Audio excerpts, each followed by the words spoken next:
ఈ నడుమ సోషల్ మీడియాలో పెండ్లిగాని ప్రసాద్ల వీడియోలు శీతం వస్తున్నాయి. ఈ ఏడాది సుత అయిపోతుంది, ఇంకెన్న లగ్గం చేసుకుంటామని ఒగలు. ఇప్పటికే 30 దాటినాయి, అసలు పిల్ల దొరుకుతుందా అని ఒగలు. ఏ పని చేస్తలేనైతిని, నాకు ఎవరైనా పిల్లనిస్తారా అని ఇంకొకలు. ఇట్లా తీర్ల వీడియోలు పబ్లిక్ లకి ఇడుస్తున్నారు.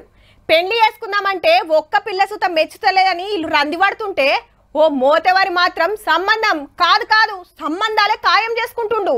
అట్లెట్లా అంటారా? ముచ్చట చూస్తే మీకే ఎరకైతది. మందిని ముంచుట్లా మనోడు ఆర్పారున్నాడు పోర్రి. ఏం తక్కువ 50 మంది ఆడవిల్లల అమ్మానాయనలకు నున్నగా గుండ్లు కొట్టిండంటే చూడుర్రిగా ఎంత హుషారుగల్లోడో.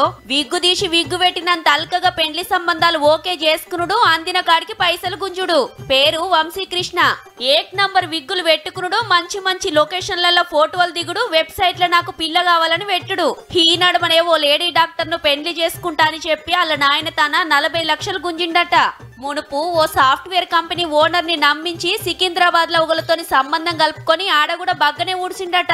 2 తెలుగు రాష్ట్రాలలో పనితనం చూపెట్టిండట మోతేవారి. మోసపోయినోళ్ళు కేసు పెడితే విగ్గురాజాను అరెస్ట్ చేసిండ్రు పట్నం పోలీసులు.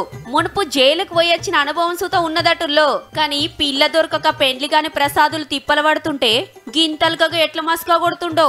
మా అందిని ముంచుట్లా పక్కా PhD చేసినట్టే ఉన్నాడు పో.